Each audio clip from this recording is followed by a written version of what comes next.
Hi book lovers, welcome back to my channel. Today I'm sharing all of my favorite books that I've read so far in 2023. These are all of my 5-star reads, 4.5 stars. There's a couple 4 stars in here as well, but these are the best books that I've read so far this year. I have 16 books to share. I tried to narrow it down even further, but it was kind of impossible, and I know it's going to be even harder doing my best of the year list later on. So here are my top 16 books of 2023 so far, in no particular order except for the first 3. These are my top 3 books, which if you watched my mid-year book freakout tag, you probably already know what they are. So let's just jump into it. My first book is Liars Like Us by J.T. Geissinger. I feel like I've talked about this book a million times, but I freaking loved it so much. It's like a dark rom-com, if that makes sense. It's not too dark, it's actually hilarious, but the hero is just slightly unhinged and psychopathic, and that's why I love him. We have a marriage of convenience, a billionaire romance here. The hero literally offers the heroine $20 million to marry him, and she reluctantly accepts because he shows up right when she needed him the most. He shows up when she is struggling with making rent, running her bookstore, being able to pay her employees. So they get married, and the banter is so fun and so hilarious. These two characters had me cracking up. I love them so much. I loved the hero's obsession. He is next level obsessed with a heroine, and the thing is, she has no idea. Also, the steam is fantastic. Oh my gosh, the hero's dirty talk was so good. The way he claims her and everything, loved it. So we have a marriage of convenience, a rich, obsessed hero, some hilarious banter, fantastic smut. It was just the perfect balance of over the top and amazing. And then in my top 3 is the Mindfuck series by St. Abbey. This is another dark romance. This one is much darker than Liars Like Us though. It's about a serial killer heroine who wants revenge against the men who hurt her and hurt her family,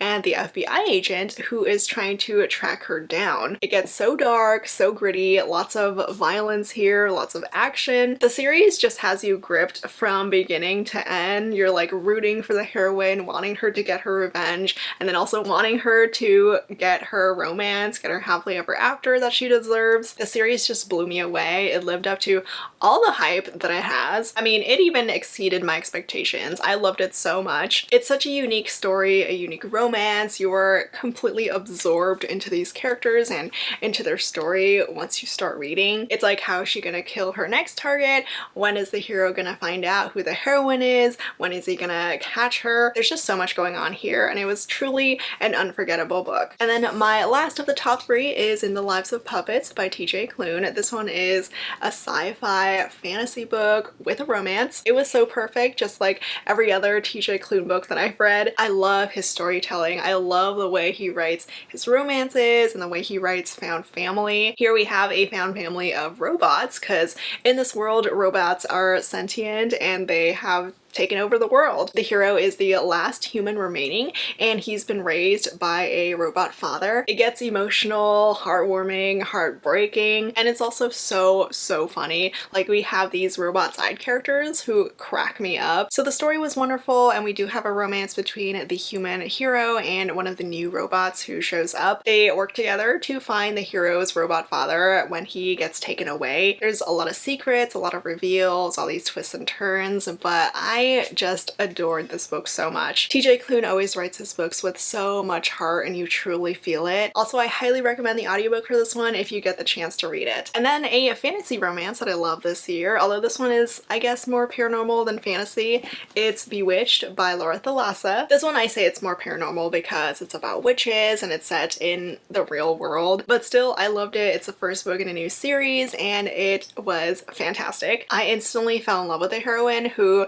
is more the sassy and sarcastic type. The hero though, he is a bit of an anti-hero. He's not a good guy. In fact, he's actually slightly evil, and he becomes more evil every time he uses his power. But the whole setup of the romance is actually really great. The heroine goes on this quest to the Galapagos Islands and stumbles upon the hero, who is in this cursed sleep, and she accidentally awakens him. And unfortunately for her, he thinks that she is his long dead wife, who who put him in that cursed sleep, so he now hates her. He wants revenge against her, but he also wants her, period. It is a bit slow burn. I mean, it's the first book in a series, so the romance does slowly develop, and I'm sure we'll get more of it, more of the steam in the sequels. But this was just a great start to a new series. I've been dying for a new series from Lord Thalassa since the Four Horsemen series ended, and with Bewitched, I already love it. And then next is one of the few dark romances that I've read and loved this year, which is the Monster Trilogy by Rina. The series was so much fun, and it's the first series that I've really enjoyed from Rina.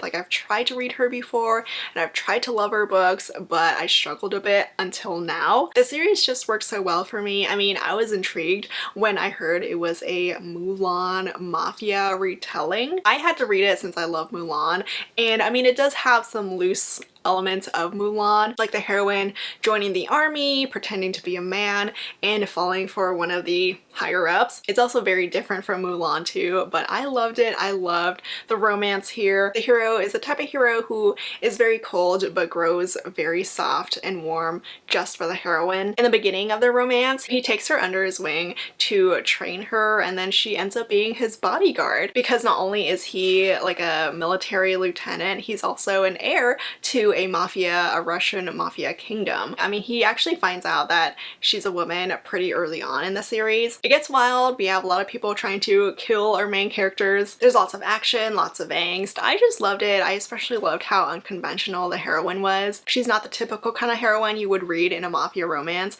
and I so appreciated that. So this one was great. Definitely a new favorite mafia romance series for me. Next up, I also loved Until You by Katarina Mara. It was my first time reading Katarina Mara, and the tropes here were just so good. It was sweet and heartwarming. It's a little forbidden too. It is part of the Off Limits series. We have brother's best friend, the roommates trope. There's also an office romance, just because the hero hires the heroine to work at his company. She moves in with him after catching her boyfriend cheating on her, so there's a lot of forced proximity going on between her and her brother's best friend. There's all this wonderful history between them. They've always been in each other's lives and always cared about each other, but this is finally their moment. It's just so sweet and heartwarming. I adored these two. I adored their romance. The hero was just so good to the heroine. He treated her like a queen. Another tidbit that I also loved about this one is that the main characters, they kind of do hacking on the side. The hero's company is tech related, but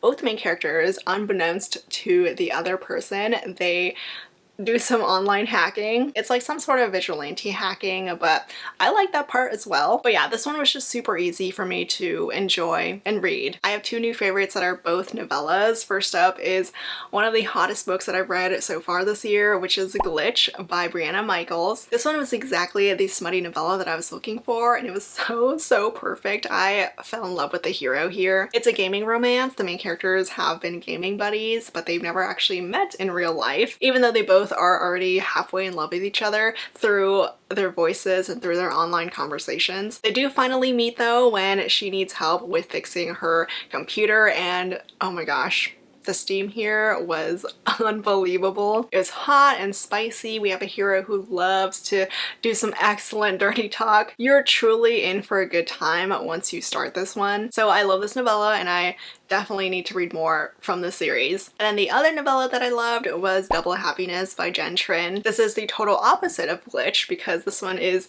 more on the wholesome and sweet side. It's a friends to lovers romance. We have some unrequited love on the hero side. He's been in love with one of his best friends since forever, but she has no idea. In fact, she thinks that he is in love with her sister, and because of this, the heroine tries to set up her sister with their best friend, even though her sister is currently engaged. So she plans dates for them, but instead goes on these dates with the hero. And this is when she realizes that the love of her life has been under her nose this whole time. Again, super sweet and wholesome. Lots of funny moments here too, just because of all the shenanigans the heroine gets up to. But yeah, this is a great friends to lovers romance. I also loved one of Krista and Becca Ritchie's latest romances, which is Misfits Like Us. This is book 11 in the Like Us series, and it is recommended that you read the series in order, but this is the first book with a new couple. It's Luna and Donnelly's romance, and we've been waiting for them for quite a long time. Luna is Lily and Lo's daughter. Donnelly is one of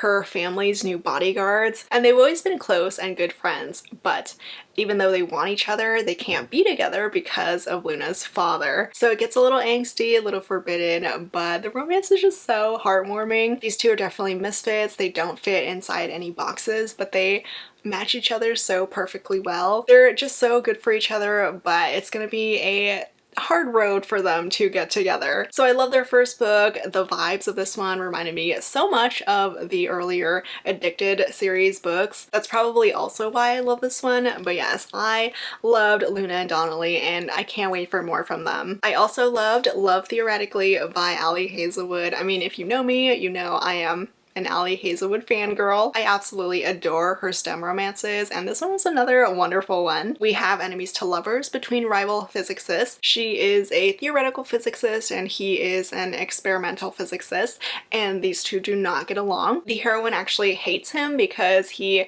kind of made a joke out of all theoretical physicists. And then not only do they know each other professionally, they also know each other through the heroine's side job of being a fake girlfriend for hire.